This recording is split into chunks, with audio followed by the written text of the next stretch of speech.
आप सबको नमस्कार, प्रणाम। और सभी को सबसे पहले तो ये बता दूं कि जितने भी लोग हमारे सोशल मीडिया पे हमसे क्वेश्चन कर रहे हैं और अपनी बात पूछ रहे हैं, तो आपको सीधा सिंपल सा बात बता रहा हूं कि मुझे कुछ मेडिकल प्रॉब्लम था। पिछले 1 वीक से मैं अपने आप को दिखा रहा हूं डॉक्टर से, और डॉक्टर के अनुसार मुझे ट्रेवलिंग नहीं करना था, इसलिए मैं कहीं भी ट्रेवल नहीं कर रहा हूं। और उसके बाद मैंने सबका न्यूज देखा, सबके विषय में पढ़ा, सबका पोस्ट पढ़ा, सबका कमेंट पढ़ा। सभी चीज़ों देखने के बाद, सबका सब कुछ देखने के बाद मुझे क्या करना है वो आप लोग भले कुछ भी लिख दें, सोशल मीडिया है, लिखने पे किसी को पैसा नहीं लगता है। मैंने पोस्ट भी किया था। मैंने जब आकांक्षा दुबे के परिवार को अपने तरफ से जो भी एक मदद के तौर पे मैंने भेजा था, बट 2 मिनट बाद मैंने इसलिए डिलीट किया कि मुझे ये समझ में आया कि यहाँ का विचारधारा सही नहीं है। और लेकिन हाँ, सबसे पहले उन सभी छोटे बड़े यूट्यूब पे न्यूज बनाने वाले भाइयों को मैं बहुत बहुत आभार प्रकट करता हूँ कि आपने बिना किसी का भेदभाव किए, बिना किसी का चेहरा देखे, बिना किसी दबाव में आपने आकांक्षा दुबे के परिवार का आवाज़ अपना आवाज़ समझ के उठाया है। उसके लिए सभी यूट्यूब पे छोटे बड़े मित्रों को मैं दिल से धन्यवाद देता हूं, क्योंकि आपने वो काम किया है जो काम हमारे भोजपुरी इंडस्ट्री के सभी कलाकार को करना चाहिए था। आवाज़ सोशल मीडिया पे उठाना, आवाज़ लिख देना और आवाज़ उनके साथ पहुंच जाना, उनके कदम में कदम मिलाना। क्योंकि ये एक ऐसा वक्त होता है जब आप जिंदगी में किसी भी जगह पे हों, दुनिया के किसी भी मंच पे हों, चाहे आप कलाकार हों, चाहे आप नेता हों, चाहे अभिनेता हों, चाहे पुलिसकर्मी हों, चाहे कोई प्राइवेट जॉब करते हों, किसी के भी सुख में रहिए या मत रहिए, कोई मायने नहीं रखता है। लेकिन उसके दुख में जरूर रहिए, और इसलिए रहिए कि ये दुख जो होता है ये संसार में किसी को नहीं छोड़ता है। आज उस माँ को अगर तड़प है तो कल हो सकता है कि हमारी माँ भी तड़प जाए, किसी और की भी माँ तड़प जाए। क्योंकि ये संसार बनाने वाले ने ना, वो हम सबसे बड़ा है। किसी को कुछ नहीं पता है कब किसके साथ क्या हो। इसलिए कहा जाता है कि हर किसी के दुख में खड़ा होना। अब सोचिए कि मुझे डॉक्टर ने मना किया है ट्रेवलिंग करने से। 1 सप्ताह का मुझे वो रेस्ट मिला था, और उसी टाइम वो घटना हुआ। मैं बहुत प्रयास किया। मैंने कितना बार पूछा कि मुझे जाना है और मुझे मिलना है। बोला कि बस 1 वीक के बाद आप चले जाइएगा। तो मैंने पर्सनली अपने फाइनेंशियल जो मुझे सपोर्ट करना चाहिए था, मैंने उनके माताजी का अकाउंट नंबर मांगा, और मैंने उसमें अपने तरफ से जो मुझे शक्ति है, जिस तरह से मैं हमेशा, आप लोग जानते हैं मेरे विषय में, ऐसा नहीं है कि आप लोग नहीं जानते हैं। मैं चाहे बात किसी की हो, यूपी, बिहार, झारखंड, बात जब भी भोजपुरी समाज की होती है, और खास करके अगर किसी भी वर्ग का, वो किसी जाति का हो, धर्म का हो, वो चाहे कोई भी हो, वो बच्ची जिसका पैर कटा हुआ था, मुझे याद है एक कोई मोतिहारी में कोई एक भाई थे जिनका लीवर का प्रॉब्लम हुआ था, क्या यादव नाम था उनका। मैंने कभी किसी से किसी भेदभाव और किसी स्वार्थ के लिए कभी किसी को भी सपोर्ट नहीं किया है, और मेरा ऐसा सोच नहीं है, और मैं इस तरह से नहीं सोचता हूं। मैं एक भोजपुरी इंडस्ट्री में ऐसा कलाकार हूं कि भोजपुरी इंडस्ट्री में रहते हुए भी मुझे किसी का सपोर्ट का इंतजार नहीं रहता है, और ना ही मैं कभी किसी से उम्मीद करता हूं। क्योंकि ये उतना ही कड़वा सच है जितना नीम का पेड़ कड़वा होता है। बस इतना आप लोग जान लीजिएगा। ये उतना ही बड़ा कड़वा सत्य है जितना नीम का पेड़ कड़वा होता है। क्योंकि आज आप पूरे इंडस्ट्री की सिचुएशन और हालात देख लिए हैं, किसी को बताने की जरूरत नहीं है। मैंने जितना मुझे पता चला, मैंने सुना कि अगर 1-2 लोग गए भी थे उसके, शायद जब उसका वो घाट पे कुछ हो रहा था, जो कर्म होता है, उसमें भी लोग इतने तेजी में निकले कि कोई देख न ले। तो ऐसी दुनिया और ऐसे लोगों से क्या उम्मीद करने का, जहां पे आए दिन अगर वही कलाकार जिंदा होता है तो मेरा प्रोग्राम कर दो, मेरा एल्बम कर दो, मेरा शो कर दो, तुम ही सबसे बड़े स्टार हो, तुम ये कर दो, वो कर दो, तुम्हारा ये है वो है। वही आकांक्षा दुबे का डिमांड सबके तरफ से था। मैं तो खैर आज सच्चाई एक बता दूं, मैंने राजा तू तो जवान लड़का गाने के बाद मेरा 3 साल से कभी उनसे मेरी बात भी नहीं हुई है और मैं कभी कोई बातचीत नहीं किया हूं और उसके बाद मैंने काम भी नहीं किया। वो भाग्यवश जो भी था किस सिचुएशन में नहीं हुआ।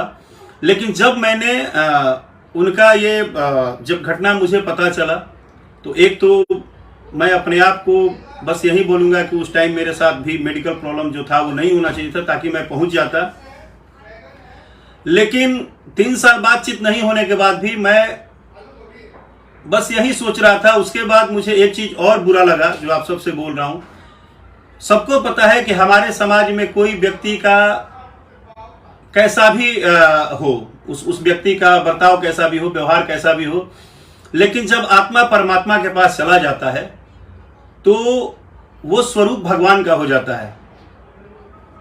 और उनके घटना होने के बाद भी मैंने बहुत सारे कमेंट और लोगों का देखा कि उनके ऊपर गलत गलत वर्ड बोलना, वो उनके ऊपर गलत गलत तरह का इल्जाम लगाना, उनके विषय में, उनके नशा के विषय में पता नहीं क्या क्या बात करना, ये बिल्कुल गलत है। क्योंकि याद रखिए कि हमारे हिंदुत्व समाज में कहा जाता है कि आत्मा परमात्मा का जब हो जाता है तो परमात्मा हो जाता है और परमात्मा पे सवाल उठाने का आपको हक ही नहीं है। आप चाहे कोई भी हो, कितने भी बड़े उस्ताद हों, अगर आप सोशल मीडिया पे क्षणिक व्यूअर के लिए किसी के जाने के बाद उसके बारे में गलत सलत बोल रहे हैं तो याद रखिएगा वो पैसा आपको बिल्कुल नहीं रसेगा। आज आप अगर उसके नाम से, उनके नाम पे 1000 तरह की बातें करके अपना व्यूअरशिप बटोर रहे हैं, चाहे आप उनके ऊपर गलत सलत वर्ड बोल रहे हैं, याद रखिएगा परमात्मा से बड़ा कोई नहीं है। कल परमात्मा आपका हिसाब कर देगा। इसलिए ये मुझे बहुत गलत लगा और मैं इस विषय का दिल से विरोध किया। मुझे दिल लगा कि क्या यार, ऐसा क्या दुनिया हो गया है कि 2 पैसा कमाने के लिए किसी के जाने के बाद भी उस पर गलत गलत बातें, गलत गलत आरोप प्रत्यारोप लगाना। ठीक है, जो होना था वो हो गया, ईश्वर से बड़ा कुछ नहीं होता है, लेकिन आप उसको सम्मान तो दे सकते हैं ना, उसकी मान मर्यादा तो रख सकते हैं ना। मैं मानता हूं कि आसान है सोशल मीडिया पे लिख देना, जो मन आए लिखना, बहुत सारी बातें लिखना, ये आसान है, लेकिन उतना आसान नहीं है जितना आप कुछ भी बोल देते हैं। आप कभी सोचे हैं किसी को गंदा लिखते हैं, किसी के बारे में गंदा बोलते हैं, और जो आप लोग सपोर्ट चिल्ला रहे हैं कि इंडस्ट्री के लोग नहीं खड़े हैं, ऐसा तो नहीं है कि इंडस्ट्री पूरी बहरी और गूंगी है। ऐसा भी नहीं है कि भोजपुरी इंडस्ट्री के कोई भी व्यक्ति बोल दे कि हमको ये घटना पता ही नहीं है आकांक्षा दुबे वाला। सबको पता है। भोजपुरी इंडस्ट्री का एक ही सच है कि हम शेर हैं तो हम सवा शेर हैं, हम ट्रेंडिंग हैं तो हम बेंडिंग हैं, तो हम बड़का हैं तो हम फलाना हैं, हम ठिकाना हैं, हम दुनिया हैं, हम ही भगवान हैं, और जब किसी का दुख आए तो हम 0 बाटा लड्डू हैं। दुख में हम किसी के खड़े नहीं हो सकते हैं।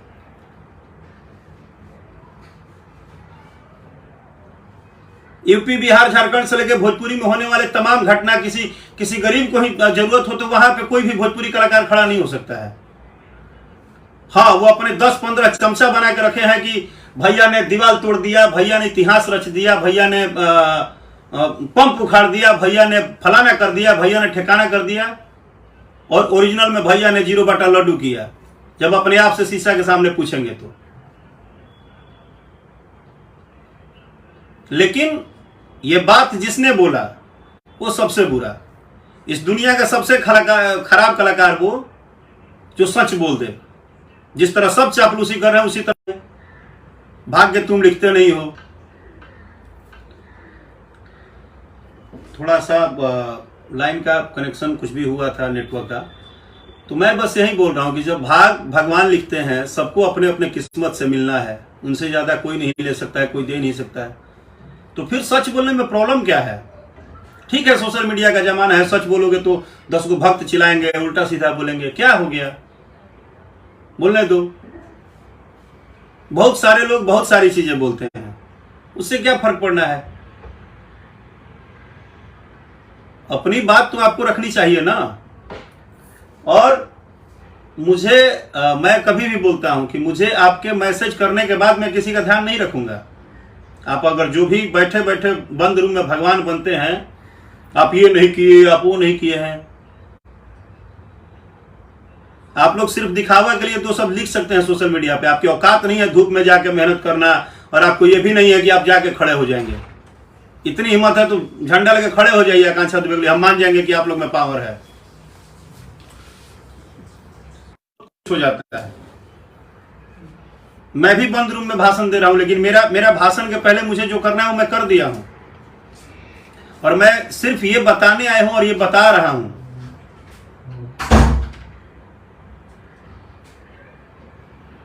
कि क्या क्या क्या कर रहा हूं और क्यों कर रहा हूं और कैसे कर रहा हूं। तकलीफ न दिखाया नहीं जाता है, और किसी भी चीज के ऊपर सवाल जवाब करने के ऊपर बहुत सोच समझ के पहले बात करना चाहिए। इस दुनिया में हर एक चीजें होने के बाद, हर चीजों के बाद, हर एक प्लेटफॉर्म के बाद हर चीज का एक तरीका बना है। आप भरोसा रखिए उस प्रशासन पे, भरोसा रखिए उस कोर्ट पे, भरोसा रखिए उस सरकार पे, भरोसा रखिए लोगों पे। आप अभी किसी के ऊपर कुछ भी करिए ना करिए, कम से कम उस परिवार के साथ आप खड़े तो होइए पहले आके।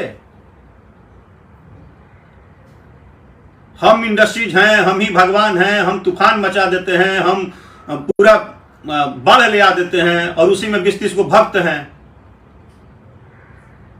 आज अगर यूट्यूब पे ये 10 गो बच्चे जो है बेचारे मेहनत करते हैं, अगर वो भक्त आपका बनना बंद कर दें और आपके बारे में खाली चापलूसी छोड़ के वो जिस दिन से सच्चाई बोलना शुरू कर देंगे, क्या हो जाएगा? सब कुछ सामने आ जाएगा। देखिए, हमारे पटना के एक वरिष्ठ पत्रकार अनूप नारायण भैया भी जुड़ गए हैं। भैया प्रणाम आपको। आप इस विषय को सुन रहे हो गंभीरता से, मुझे पता है। किसको तकलीफ नहीं है? 17 साल से तकलीफ झेल रहे हैं। क्या रोज तकलीफ आके सुनाएंगे और रोएंगे? भोजपुरी इंडस्ट्री का काला सच किसको नहीं पता है कि अंदर अंदर कितना टॉर्चरिंग और कितना ड्रामा और कितना नौटंकी है। लेकिन बात वो भी नहीं है। कंपटीशन है तो इसमें होता है, 3, 5, 75, 80 होता है। एक दूसरे को लोग दबाते हैं, झूठ साच बोलते हैं, अंदर अंदर डार्कनेस है, अंदर अंदर बहुत सारे लोग काम करा के आपको एक एक पैसा नहीं देते हैं, आपको कष्ट देते हैं। कितने लोग गाना फ्लॉप करवाते हैं, गाना खराब, बहुत सारी टेंशन है। लेकिन सब चीज एक तरफ, सब चीज एक तरफ, दुख में शामिल होना एक तरफ। कंपटीशन अलग बात है, किसी को नीचा दिखाना, ऊपर करना, चापलूसी करना, आप करिए ना, दिन भर पैर धो के पिए ना, कौन मना किया है? टैलेंट में और चापलूसी में यही फर्क है कि टैलेंट अपने दम पे चलता है और चापलूसी कुछ दिनों के लिए चलता है। कितना मारेंगे आप मेहनत किसी का?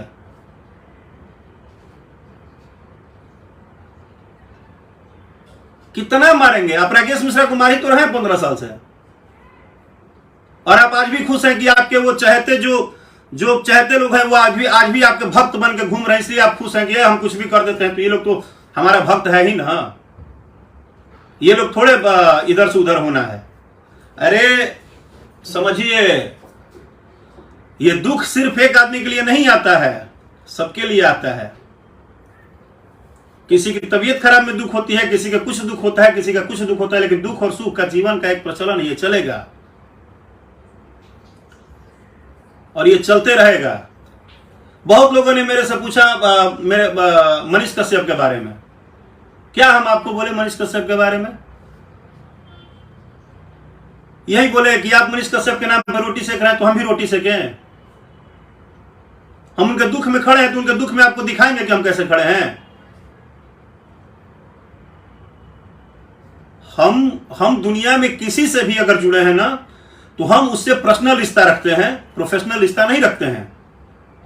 ये मेरे विषय में जान जाइए। जिनको जवाब चाहिए था ना, तो मनीष कश्यप को मैं उनको मानता हूं तो मैं दिखावे के लिए नहीं मानता हूं। मुझे उनके नाम पे रोटी नहीं सेकना है। उनके प्रोफेशनल लाइफ में वो अपना काम कैसे करते हैं उन्होंने कभी मुझे नहीं बताया है। कि हम क्या करते हैं क्या नहीं करते हैं, हमारा लाइफ कैसा है, हम कितने लोग, हमको वो नहीं पता है, तो हम उस चीज में क्या बोल सकते हैं? हम बिना जाने हम कैसे रोटी सेकने आ जाएं? आपको तो नहीं जानकारी है, फिर भी आप दिन भर रोटी सेक रहे हैं उनके नाम पे।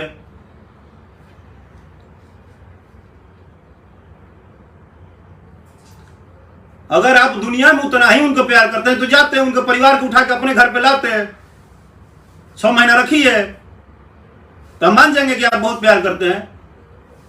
सोशल मीडिया पे लिखने वाला प्यार और दिखाने वाला प्यार और अपना अपना टीआरपी के लिए रोटी सेकने वाला प्यार बहुत अलग होता है। किसी का भी प्रोफेशनल लाइफ है, मेरा ही प्रोफेशनल लाइफ है, कहीं कल कोई बात हो तो हमारे साथ कुछ भी हो रहा है तो उसका एक तरीका है, हम दिल से दुआ करेंगे। हम आज भी दुआ कर रहे हैं, कल भी दुआ करेंगे, परसों भी दुआ करेंगे कि दुनिया में हमेशा उनका नाम हो, वो अच्छा काम करे, सब कुछ अच्छा करे।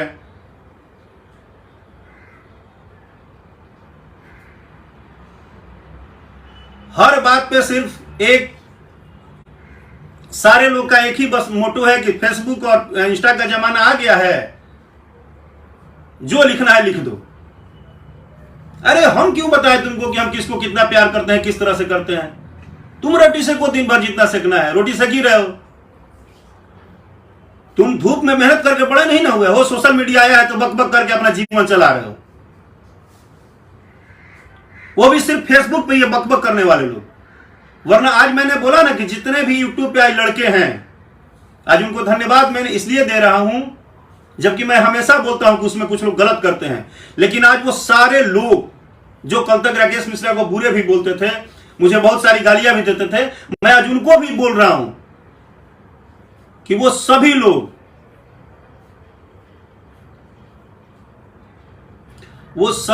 सभी प्यारे लोग जिन्होंने सपोर्ट के लिए खड़ा है, सब लोग एक साथ आवाज उठा रहे हैं ना, सब लोग एक दूसरे को सपोर्ट कर रहे हैं ना, प्यार कर रहे हैं ना, सब एक दूसरे के लिए बात तो रख रहे हैं ना। मेरा सिर्फ पूरे लाइफ का एक ही मैटर है कि कुछ भी हो, हम अच्छे हो बुरे हो, हमसे आपको नाराजगी हो, कितना भी नाराजगी हो, दुख हो सुख हो,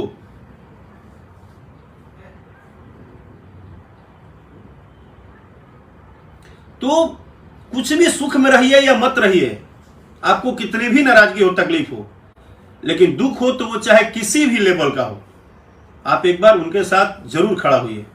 मुझे पता है कि मेरी बहुत सारी बातें बहुत लोगों को चुभेगी, और चुभेगी क्या, ये तो सिस्टम है सोशल मीडिया का।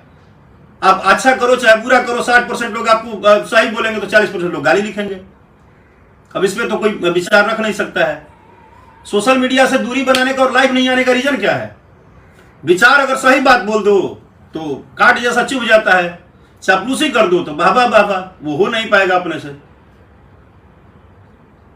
बस मेरा यही रिक्वेस्ट है कि दुख ऐसी चीज है कि बस उस टाइम किसी को कुछ देखना नहीं चाहिए,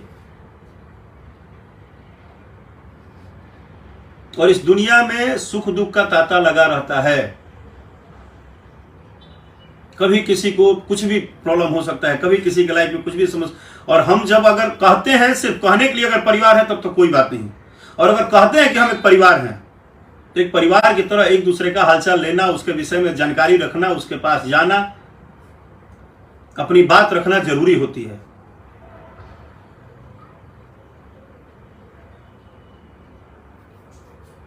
मेरा कोई शिकायत नहीं है, मैंने कभी नहीं कहा है कि मुझे ये चीजें, मैं कभी नहीं कहता हूं मैं एक 0 पॉइंट आदमी हूं, 0 पॉइंट आदमी था, 0 पॉइंट ही रहूंगा, मुझे पता है। मैं कोई भगवान नहीं, मैं कुछ भी नहीं हूं, लेकिन अगर ईश्वर ने हमको शरीर दिया है मनुष्य का तो मेरे से कर पाता हूं, जितना % होता है उतना % कोशिश करता हूं कि मेरे से हो जाए, और मैं इससे बड़ा नहीं हूं। अगर मेरी बात किसी भी तरह से किसी को भी बुरी लगी हो तो मैं तहे दिल से क्षमा मांगता हूं, दोनों हाथ जोड़ के। लेकिन अंतिम बात फिर बोलूंगा कि दुख को दुख समझिए, दुख का मजाक मत उड़ाइए, खेलिए मत, अपने स्वार्थ के लिए एकदम मत खेलिए। इसके अलावा भी बहुत सारा ऑप्शन आएगा जहां पे आप पैसा कमा लेंगे, खेल सकते हैं। बस जय भोजपुरी, जय हो आप सबका, प्रणाम।